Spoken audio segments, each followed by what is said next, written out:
Well, was I right?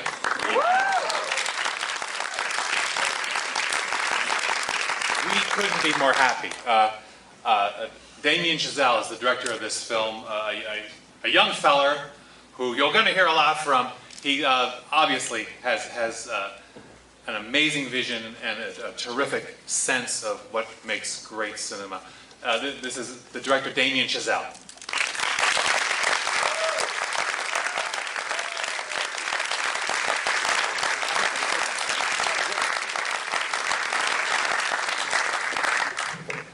J.K. Simmons is one of the most visible, most recognizable actors in the world. I bet you've never seen him like this tonight, have you? J.K. Simmons.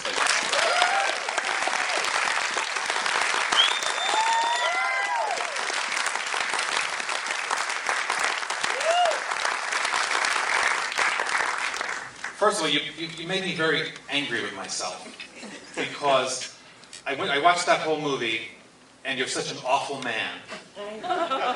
And then at the end, I want that approval from you that the drummer gets. You're messed up. Yeah. How do you do that? I mean, that's some scripting, that's some acting, that's some directing, but to draw us back to you at that point of the movie, after all that you've done, talk about that. Well, I think, sure, of course it is partly the acting, but ultimately it's the way the movie has run its course for the previous hour and whatever it runs, and the way that it was assembled by Damien and Tom, and the characters that Damien wrote, which Miles and I continue to repeat ad nauseum is why why we did the movie in the first place, was because it was such a the characters and the whole story were so fully realized on the page that we felt like the work was laid out very clearly in front of us, and all we had to do was not screw it up. Well, you didn't screw it up. Well, Congratulations. Thank you. Damien, it's an interesting story how this film got made. Its initial incarnation to the full screen. Why don't you might talk a little bit about that? Yeah, I wrote the original. Originally, I wrote the full script, and it was very kind of personal, autobiographical. I was a drummer myself, and in a kind of cutthroat sort of music education sort of environment with a very tough conductor, teacher. And so, it was kind of like, I think maybe I'll try writing about what that was like and what that kind of fear was like as a musician or someone trying to be a musician. And so I wrote a script in a way that to me played like a thriller or played like an action movie, but it was still a movie about a jazz band. And so I would try to convince people in Hollywood that it could play like an action movie, but all they heard was jazz band, and that's all. That's kind of where the books would close. And so I remember I hooked up with these producers in LA, and we were trying to figure out a way to make this happen. And so we decided to take a scene from the script and do it as a short film, kind of as a proof of concept, essentially. And we gave the script to J.K., who graciously signed on for a short, even though there was no promise that it would even result in anything. And so we did that scene. It was sort of a rehearsal period for all of us in a way, and it was also at the same time a kind of calling card for the feature. And about a year after we shot the short, we were shooting the same scene again, but what scene is that? In the context of the feature. It's the first studio-based, Andrew's first day in Studio Man. Oh, yeah.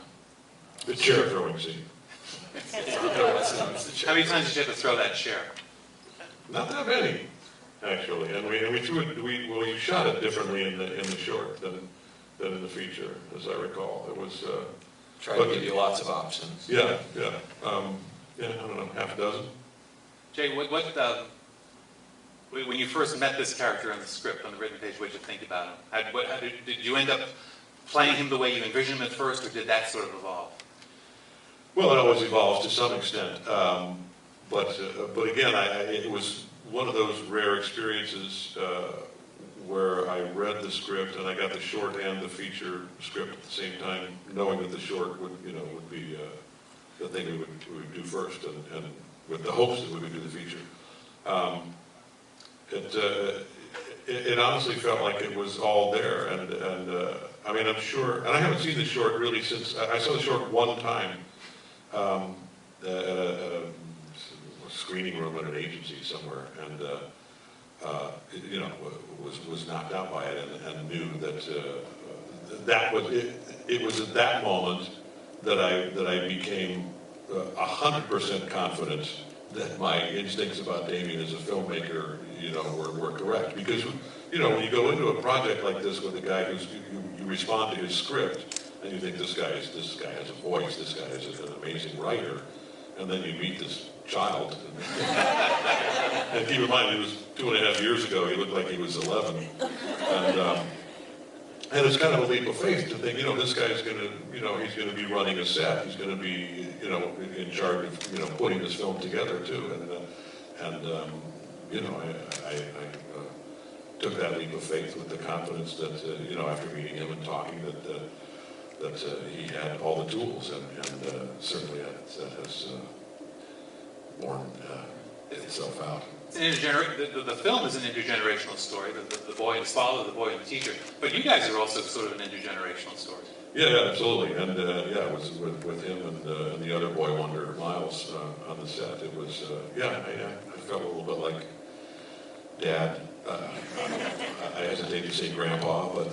That's a very bad dad. Evil dad. Evil dad. I know through the magic of editing and film, you could make me look like a drummer, probably. But you had to have an actor who played drums some, or did you teach him? Did he pick that skill? It was a little bit of both. Miles had been playing since he was 15, but exclusively, you know, I never had formal training. It was really just rock drumming with friends, and so it was enough to kind of give him his bearings, and he knew his way around a kit and that sort of stuff, but we really still had to kind of strip him back down and start at square one and build it back up, because his technique was all wrong, and he didn't know how to hold the sticks properly. It was all these sort of... Did you get some guy to whip him into shape? It's like... I just got JK over there to throw chairs at him. It was, no, I mean, he... you know, the thing that whipped Miles into shape, because Miles is, you know, he's very unlike actually the character he plays in the movie, at least in the beginning. He's a pretty charismatic, confident sort of guy, and you kind of, it's readily apparent when you first meet him. It was funny for me because I'd first seen him in Rabbit Hole. It's the movie where I first kind of fell in love with him, and that was his first movie. And there he plays like the most vulnerable, fragile teenager. And you just kind of want to give him a hug when you watch that movie. Like, he makes you cry because he just seems so sensitive and like he's about to just wilt at any moment. And then you meet him in person and he's like with a backward baseball cap and talking about like getting drinks with his buddies and playing guitar at beach parties and just talking about football and girls. And you're like, this is not, who the hell are you? And so it was fun. So he has this kind of burning charisma that actually wound up really helping him. The fact that he could do both meant that he could really be this character, that he could take it from A to Z, the way this character needed to be. But it also meant that he was confident about his drumming abilities. And I remember when I sent him we did a pre-record of the solo at the end of the movie, and I sent that to him. And he'd been kind of, starting to kind of get reacclimated with drums and starting to listen to jazz and learn stuff. But, it was still kind of starting. And when we sent him the solo, he wrote me back just a single email, just with 2 words saying, "Holy fuck." And then suddenly, that was it. Then suddenly he was practicing 6 hours a day. And he was just like, it was just like, it's like, do I really have to play this? Yeah. And that was the thing. So in a weird way, the movie's about fear as a motivator. And I guess that certainly in Miles' case, it was fear of embarrassing himself once he realized the level of difficulty that the music was. But as soon as that happened, he was the hardest worker that I could imagine. I was just so lucky to have someone like him who gave his all, and wound up drumming to an extent, getting so good that we had a drum double on set ready for a lot of the shoot that we actually barely wound up using. We would use him here and there, but Miles really wound up kind of being able to do the vast majority. J.K., you told me back there that you actually have percussion in your family. Yeah, both my kids actually are percussionists. 15 and 13, so they're budding percussionists. They only practice one at a time, right? Around the house? Yeah. Well, no, as soon as one starts practicing, the other one's like, oh, I want to practice. Do you ever just switch piano or the guitar or something? No, they both play piano and guitar as well. Actually, my son shreds on the bass, which is what he actually prefers. But he plays percussion in the classical in the LA Youth Orchestra, which played Carnegie Hall when he was 14, which I have yet to do. Except for exteriors, which Damien cut from the movie. So. It just takes practice. Yeah, I know. Keep practicing. Did you do that shot at Carnegie Hall, or was that? That shot's Carnegie Hall, yeah. I know the exterior was Carnegie. We went to New York for a day with Miles and JK just to kind of pick out exteriors. It's really just that shot and then the beginning of the movie where he's sort of that opening montage. Otherwise, it's all LA, downtown. I'm just wondering, the burning question I get out of that movie is, who puts raisinets in their popcorn? Right? What the hell? Is that Right? That's what you take away the from it. scriptwriter? Is that right? No, that was Paul. Wait, So that Paul? it was Paul. Yeah, it was Paul Reiser. Well, that Crazy, makes, now it starts to make a little more crazy sense. man. But I remember it's funny. Miles was a little perturbed by it and didn't really like the idea. And Paul just started like kind of saying, "Yeah, just dump the raisinets in my popcorn."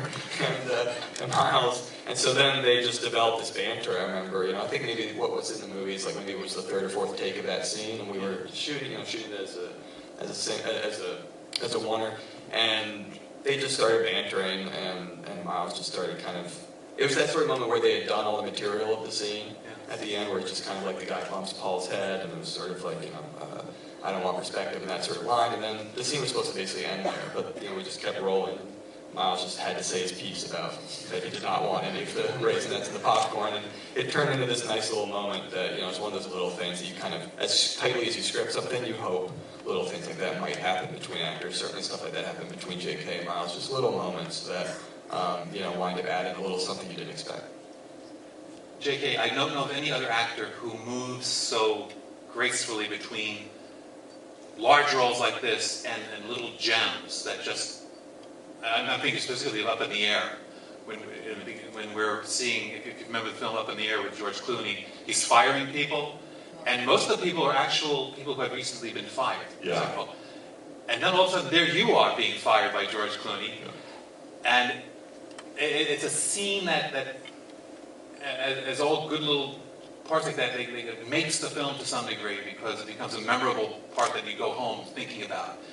I wonder if you talk a little bit about that moving from the large role to the small role and imbuing as much of your, I'm assuming this, of your talents and skills and sensibilities into a small part as into a large part. Well, yeah, I mean, a lot of that is just that wonderful large parts don't come my way that often, and That may change. Well, yeah. really nice small parts, have, and certainly with Jason Reitman, we have it's I don't know if it's still an unwritten rule, if it's written down somewhere in the showbiz rule that I have to be in all of his movies.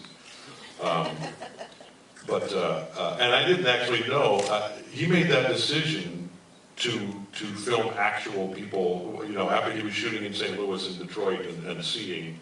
The reality of how timely that film was. He made that decision during the shoot that he was going to be, filming all these real people who had recently lost their jobs. And he told me about that, the day I got on the plane to go out there and shoot my one little, I'm just an actor pretending to be fired, So that was moderately intimidating to be in there like the one guy who's faking it in what is essentially a documentary sequence of the film. But yeah, I mean, I go where the interesting work is, and whether that's television or film or animation or whatever, and the fact that a part of this breadth has been pretty rare for me is makes it all that much more of a joy to get a thing like this where I really have some continuity and really a lot to really sink my teeth into. And you are the voice of an M&M. I am the voice. Speaking of sinking teeth, yes, I am the yellow M&M, which is been paying my mortgage for 18 I was years. gonna say, it's probably the most lucrative job you've had. Yeah, absolutely. We have time for a few questions. I have a question. We have microphones. I want to. Okay.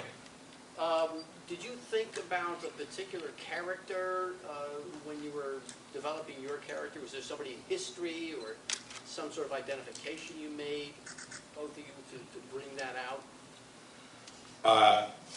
I honestly, no, not at all.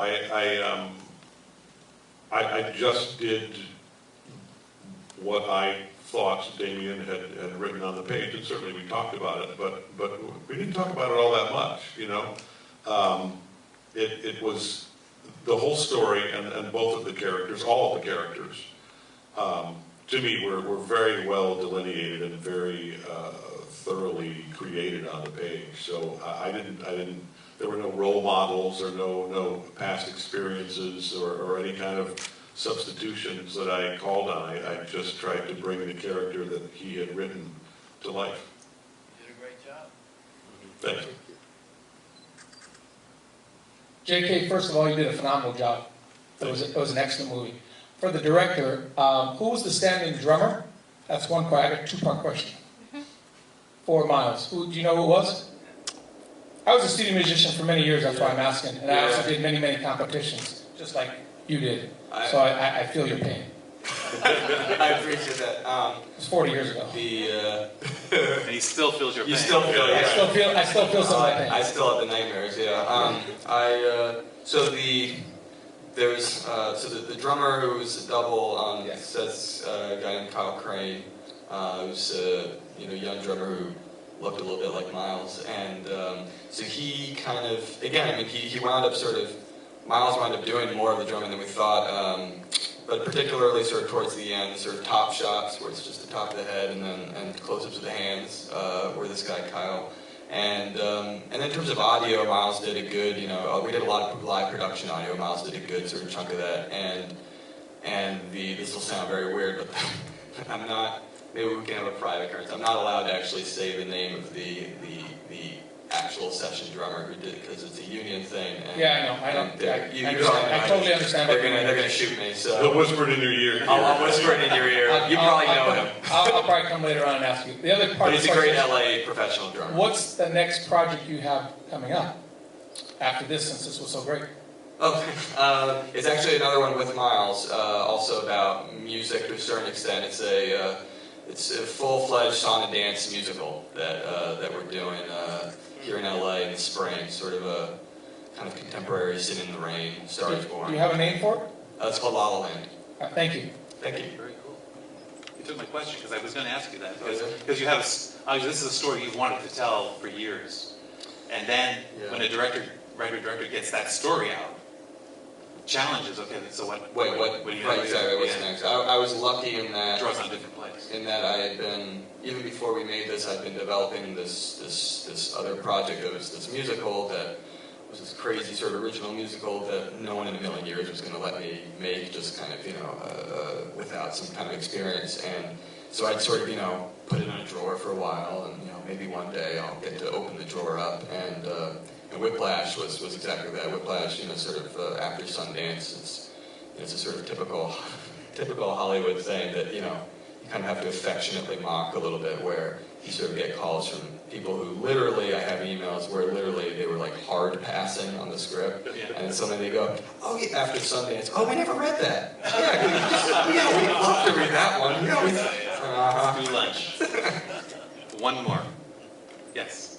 Is the short ever going to be available, the one that you put out for the demo? It will, yeah. We did. Did you? Oh, cool. Yeah, No. Part of the DVD. Exactly, yeah. They're going to put it on the DVD and Blu-ray when because that's I am released next year. absolutely dying to see it. Yeah, it's great. I mean, it's a really a complete story, complete film in itself, with a different actor, Johnny Simmons, playing the part that Miles played. It was wonderful in a very different way than Miles was. It's really interesting actually because I've seen the two different, because I love both actors, but they're very different actors. They're both about the same age, but just very different styles. And so it's kind of like the same exact words on the page, but it just shows how different acts, just such different interpretations. So it's just kind of, I'm kind of excited actually that they're putting it on the DVD, just because I think it'd be fun to sort of toggle between the two cities, kind of, you know.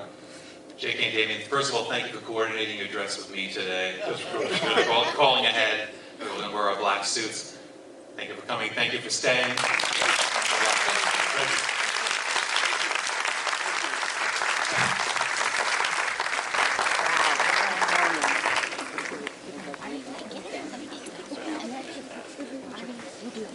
Got it right. One.